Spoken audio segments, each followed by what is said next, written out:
Bonjour, alors je vais vous présenter ici deux exemples sur l'application du contenu de la capsule 41, c'est-à-dire sur l'énergie libre d'une réaction.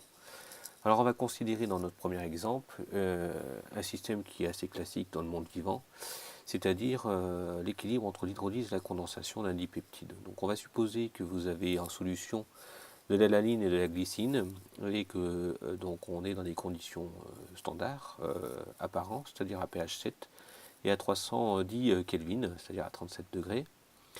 Et donc il y a une réaction entre l'alanine et la glycine pour former donc un dipeptide à la gly, et avec libération d'une molécule d'eau puisqu'il y a une condensation. Alors là, on vous donne une indication, la variation d'enthalpie libre standard, donc dans le système est de plus 17,3 kJ par mol. Alors, première question, on va vous demander si cette réaction de synthèse du dipeptide est une réaction qui est plutôt endergonique ou exergonique. Alors, on vous donne la réaction, on vous donne l'énergie libre, et on vous dit qu'elle est de plus 17,3 kJ par mol. Donc, c'est quand même supérieur à 0, donc la réaction est endergonique, elle est non spontanée dans ce sens-là. Fabriquer un dipeptide, réaliser donc un dipeptide, eh bien, ça ne peut pas se faire spontanément. Ça ne peut se faire qu'avec l'apport d'énergie extérieure.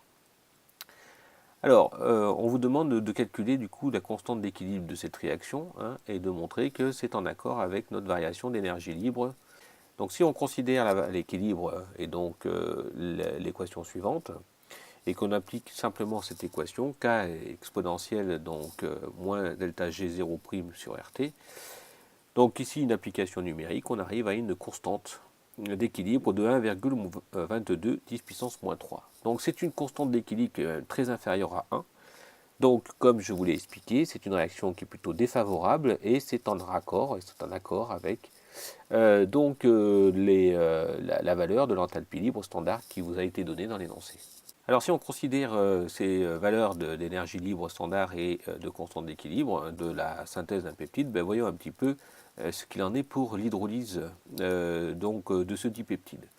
Alors on sait d'abord que l'enthalpie libre standard d'une réaction dans le sens direct et dans le sens indirect sont opposés l'un à l'autre. Donc finalement, si on considère la variation d'énergie libre de la synthèse à plus 17,3 kJ par mol, eh bien ma foi, la variation d'énergie libre standard donc, de l'hydrolyse sera de moins 17,3 kJ par mol, donc inférieure à 0, donc une réaction qui sera exergonique.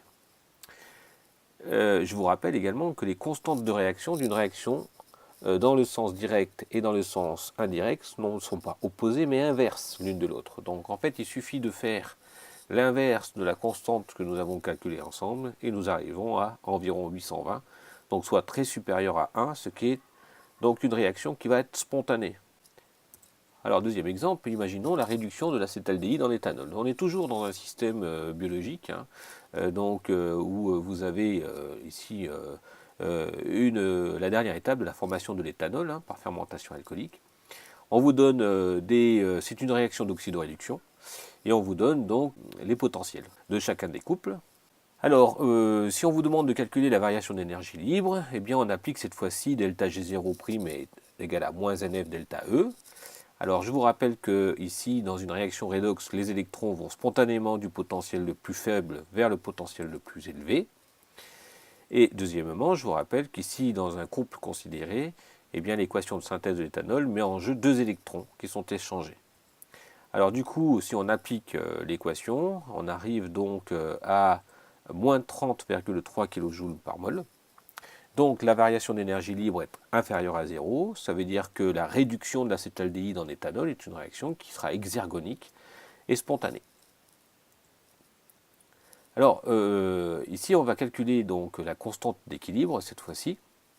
Donc on va appliquer, puisqu'on vient de calculer la variation d'énergie libre, eh bien on va appliquer l'équation que nous avions au départ, et on arrive donc à une constante d'équilibre de 1,28 10 puissance 5. Donc cette fois-ci, la constante d'équilibre est très supérieure à 1, donc elle est favorable, et dans ce sens, et donc elle est en accord avec la valeur de l'enthalpie libre standard que nous avons calculée précédemment.